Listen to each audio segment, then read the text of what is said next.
दुनिया के अधिकांश कोरोना प्रभावित देश ऐसे हैं जिन्हें कोरोना की कई वेव्स का सामना करना पड़ा है। हमारे देश में भी कुछ राज्यों में केसेस कम होने के बाद अचानक से वृद्धि होने लगी है। आप सभी इन पर ध्यान दे रहे हैं, लेकिन फिर भी कुछ राज्यों का उल्लेख हुआ है, जैसे महाराष्ट्र है, पंजाब है। आप मुख्यमंत्रियों ने भी चिंता व्यक्त की है, सिर्फ मैं कह रहा हूं ऐसा नहीं है। और विशेष चिंता की आप कर भी रहे हैं और करने की जरूरत भी है। हम ये भी देख रहे हैं कि महाराष्ट्र और एमपी में टेस्ट पॉजिटिविटी रेट बहुत ज्यादा है भी है। हम ये भी देख रहे हैं कि महाराष्ट्र और एमपी में टेस्ट पॉजिटिविटी रेट बहुत ज्यादा है और केसों की संख्या भी बढ़ रही है, बहुत आ रहे हैं। इस बारे में कई ऐसे इलाकों, ऐसे जिलों में भी ये वृद्धि देखने को मिल रही है जो अभी तक खुद को बचाए हुए थे, सेफ जोन थे एक प्रकार से। अब वहां पर हमें कुछ चीजें नजर आ रही हैं।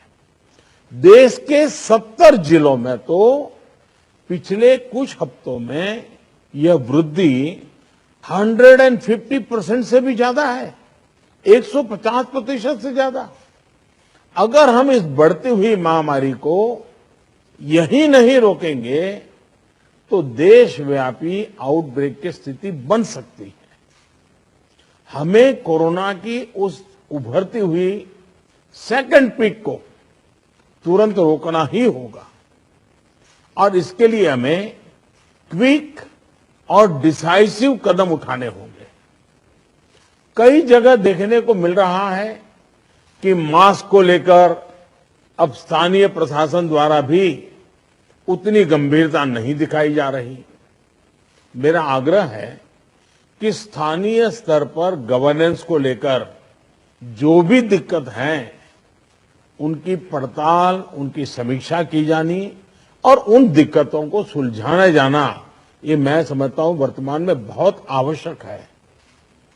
ये मंथन का विषय है कि आखिर कुछ क्षेत्रों में ही टेस्टिंग कम क्यों हो रही है, क्यों ऐसे ही क्षेत्रों में टीकाकरण भी कम हो रहा है।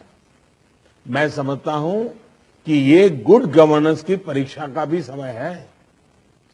कोरोना की लड़ाई में हम आज जहां तक पहुंचे हैं उसमें और उससे जो आत्मविश्वास आया है, ये आत्मविश्वास, हमारा कॉन्फिडेंस ओवर कॉन्फिडेंस भी नहीं हो जाना चाहिए। हमारी ये सफलता लापरवाही में भी नहीं बदलनी चाहिए। हमें जनता को पैनिक मोड में भी नहीं लाना है। एक भय का साम्राज्य फैल जाए, ये भी स्थिति नहीं लानी है। और कुछ सावधानियां बरत करके, कुछ इनिशिएटिव लेकर के हमें जनता को परेशानी से मुक्ति भी दिलानी है। अपने प्रयासों में हमें अपने पुराने अनुभवों को शामिल करके रणनीति बनानी होगी। हर राज्य के अपने अपने प्रयोग हैं, अच्छे प्रयोग हैं, अच्छे इनिशिएटिव हैं। कई राज्य दूसरे राज्यों से नए नए प्रयोग सीख भी रहे हैं। लेकिन अब एक साल में हमारी गवर्नमेंट मशीनरी को नीचे तक ऐसी स्थितियों में कैसे काम करना, करीब करीब ट्रेनिंग हो चुकी है।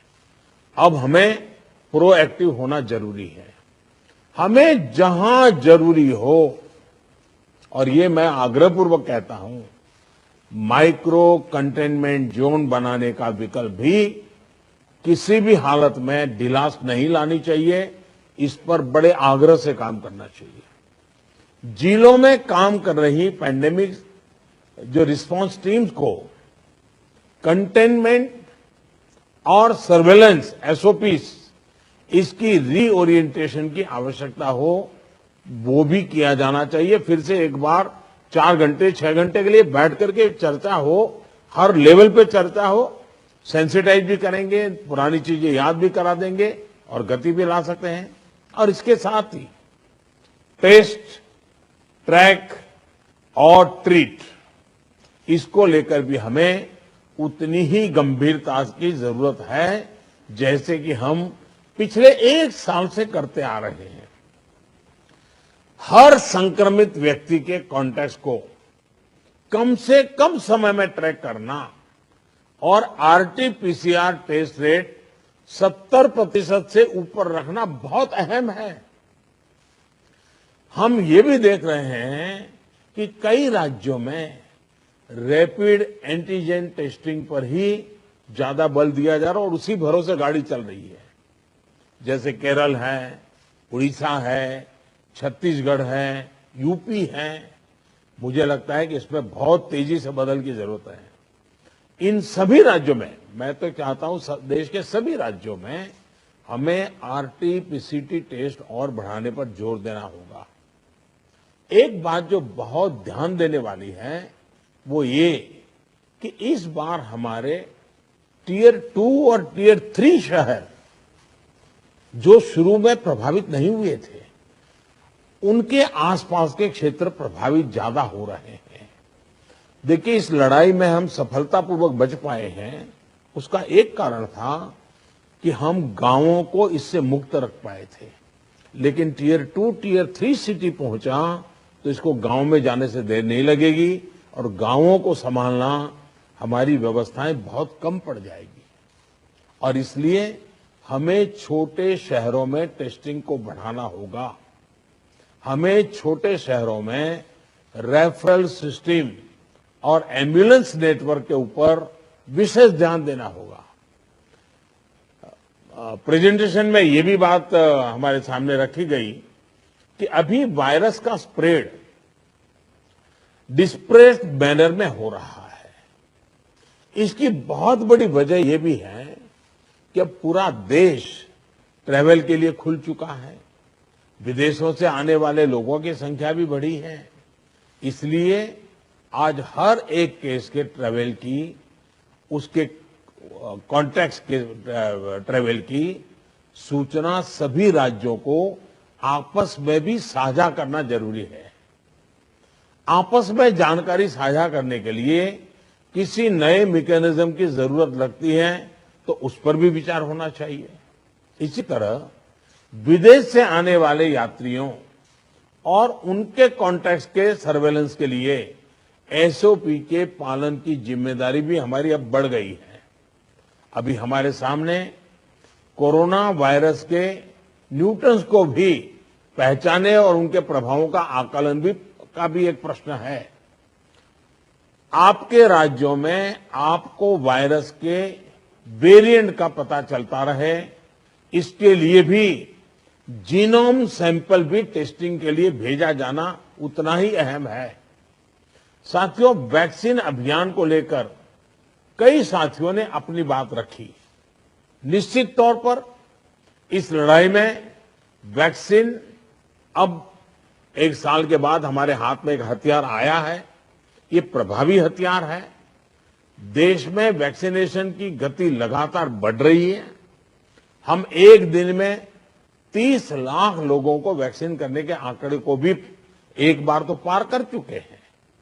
लेकिन इसके साथ ही हमें वैक्सीन डोसेज वेस्ट होने की समस्या को बहुत गंभीरता से लेना चाहिए। तेलंगाना और आंध्र प्रदेश में 10% से ज्यादा वैक्सीन वेस्टेज है।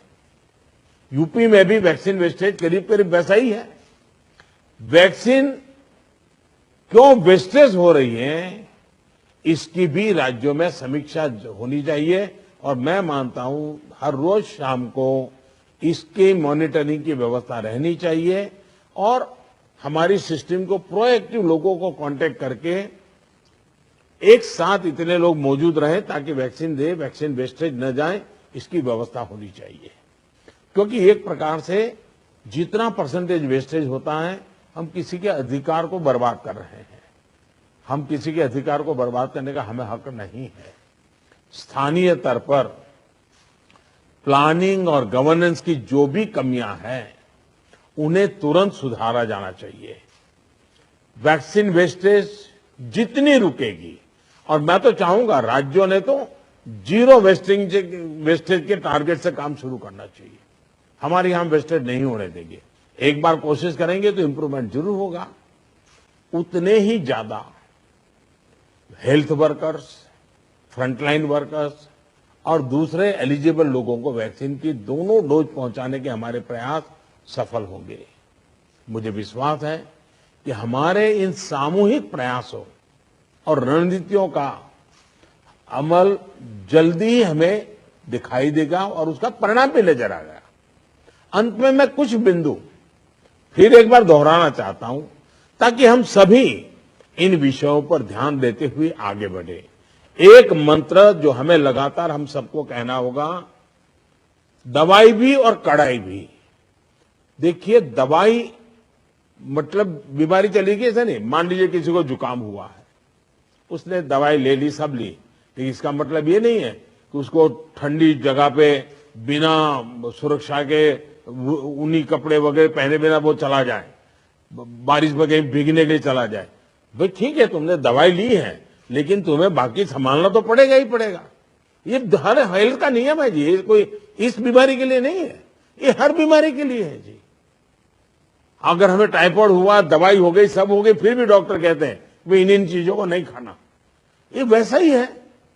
और इसलिए मैं समझता हूं इतनी सामान्य बात लोगों को समझानी चाहिए। और इसलिए दवाई भी और कड़ाई भी, इस विषय में हम बार बार लोगों को आग्रह करें। दूसरा जो विषय मैंने कहा, आरटीपीसीआर टेस्ट को स्केल अप करना बहुत आवश्यक है ताकि नए केसेस की पहचान तुरंत हो सके। स्थानीय प्रशासन को माइक्रो कंटेनमेंट जोन बनाने की दिशा में हमें आग्रह करना चाहिए।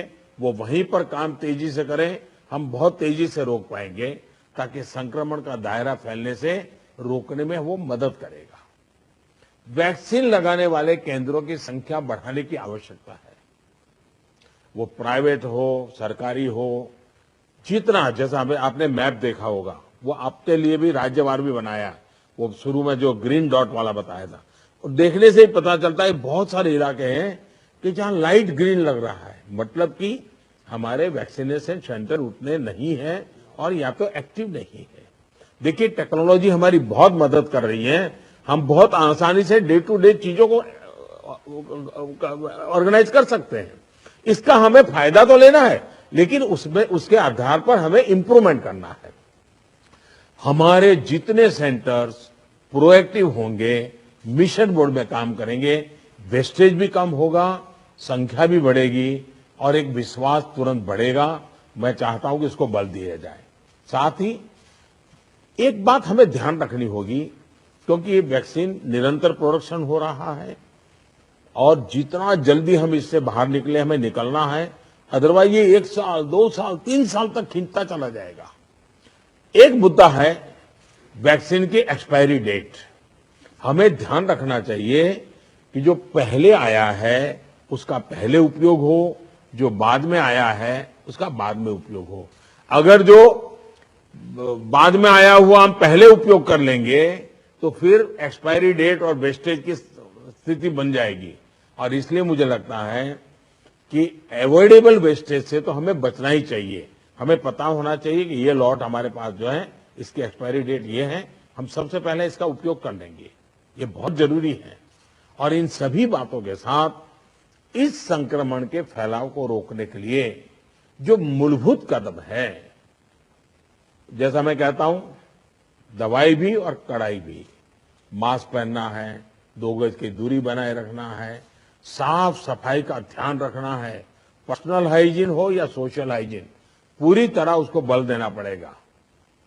ऐसे कई कदम जो पिछले 1 साल से हम करते आए हैं, फिर से एक बार उसको बल देने की जरूरत है। फिर से इस बार आग्रह करने की जरूरत है। उसमें हमें कड़ाई करनी पड़े तो करनी चाहिए। जैसे हमारे कैप्टन साहब कह रहे थे कि हम कल से एक बड़ा कड़ाई करने का मूवमेंट चला रहे, अच्छी बात है। मुझे लगता है कि हम सबने इस दिशा में हिम्मत के साथ करना पड़ेगा। मुझे विश्वास है कि इन विषयों पर लोगों की जागरूकता बनाए रखने में हमको सफलता मिलेगी। मैं फिर एक बार आपके सुझावों का लिए धन्यवाद करता हूं। और भी जो सुझाव है आप जरूर भेजिए। जो हॉस्पिटल के विषय में जो आज चर्चा निकली है, आप 2-4 घंटे में ही सारी जानकारी दे दीजिए, ताकि मैं शाम को 7-8 बजे के आसपास मेरे डिपार्टमेंट के लोगों के साथ रिव्यू करके इसमें से अगर कोई बॉटल नेक है तो उसको दूर करने के लिए कोई आवश्यक निर्णय करने होंगे तो हेल्थ मिनिस्ट्री तुरंत कर लेगी और मैं भी उस पर ध्यान दूंगा। लेकिन मैं कहता हूं कि हम अब तक जो लड़ाई जीतते आए हैं, हम सबका सहयोग है। एक एक हमारा कोरोना वॉरियर का सहयोग है, उसके कारण हुआ है। जनता जनार्दन ने भी बहुत कोऑपरेट किया है जी। हमें जनता से जूझना नहीं पड़ा है।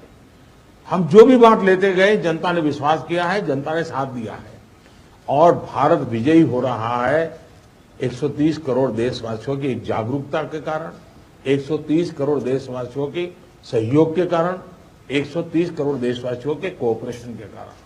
हमें जितना जनता जनार्दन को इस विषय पर फिर से जोड़ पाए, फिर से विषय को बताएंगे, मुझे पक्का विश्वास है कि जो अभी बदलाव नजर आ रहा है, हम उस बदलाव को फिर से एक बार रोक पाएंगे, फिर से हम नीचे की तरफ ले जाएंगे, ऐसा मेरा पक्का विश्वास है। आप सबने बहुत मेहनत की है, आपके पास इसके एक्सपर्टाइज टीम बन चुकी है। थोड़ा आप डेली 1 बार 2 बार पूछना शुरू कर दीजिए, सप्ताह में 1-2 बार मीटिंग लेना शुरू कर दीजिए, चीजें अपने आप गति पकड़ जाएगी। मैं फिर एक बार बहुत शॉर्ट नोटिस में आप सबको आज की मीटिंग मैंने ऑर्गेनाइज की, लेकिन फिर भी आपने समय निकाला और बहुत विस्तार से अपनी सारी जानकारियां दी। मैं आपका बहुत बहुत आभार व्यक्त करता हूं। धन्यवाद जी।